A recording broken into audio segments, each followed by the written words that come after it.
Good, his grandfather replied, not bothering to hide the relief in his voice. He left, closing the door behind him firmly as if to say, "You can have this room, but the rest of the house is mine." Peter stood by the door and listened to him walk away. After a minute, he heard the sound of dishes clattering in the sink.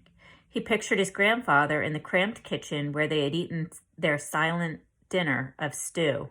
The kitchen had reeked so strongly of fried onions that Peter figured the smell would outlive his grandfather.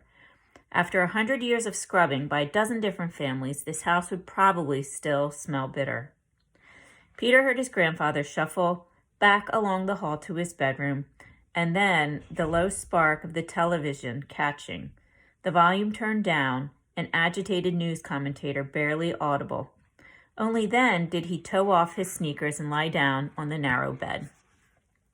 6 months, maybe more, of living here with his grandfather, who always seemed on the verge of blowing up. "What's he always so mad about?" Peter had asked his father once, years ago. "Everything. Life," his father had answered. "He got worse after your grandmother died." After his own mother died, Peter had watched his father anxiously. At first, there had just been a frightening silence, but gradually his face had hardened into the permanent threat of a scowl, and his hands clenched in fists by his side, as if itching for something to set him off.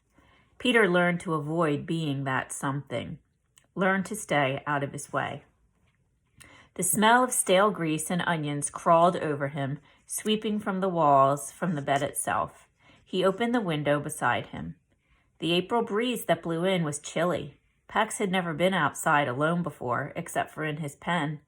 Peter tried to extinguish the last sight he had seen of his fox.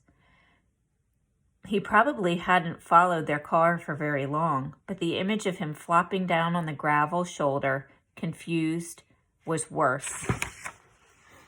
Peter's anxiety began to stir. All day, the whole ride here, Peter had sensed it coiling. It always seemed like a snake to him, his anxiety, waiting just out of sight, ready to slither up his spine, hissing its familiar taunt, "You aren't where you should be. Something bad is going to happen because you aren't where you should be."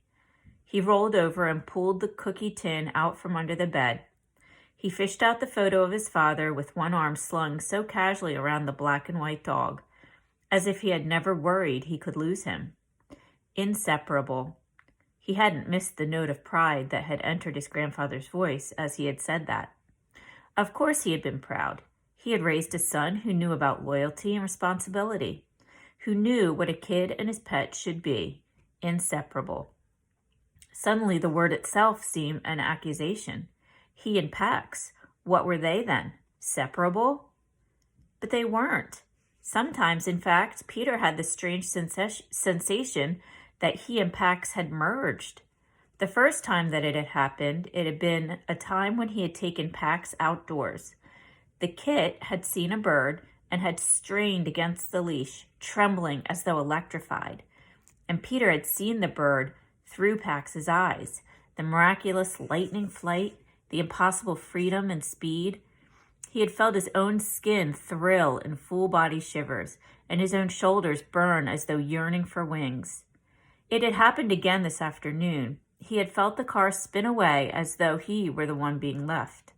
His heart had quickened with panic.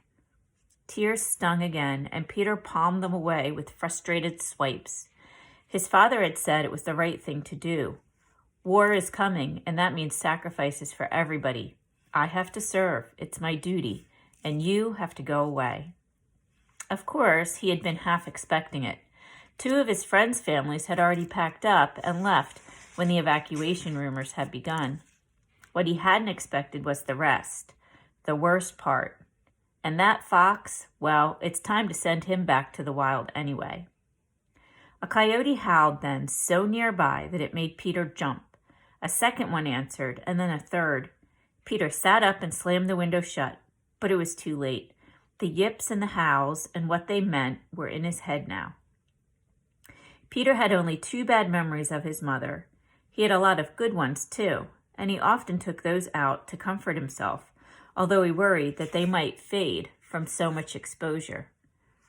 But the 2 bad ones he had buried deep. He did everything in his power to keep them buried.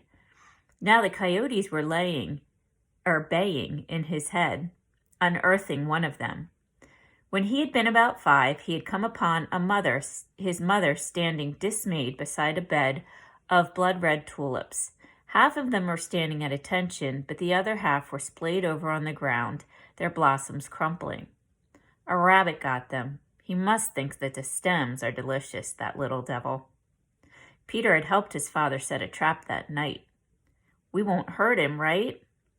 Fine, we'll just catch him, and then we'll drive him to the next town, and then he can eat someone else's tulips.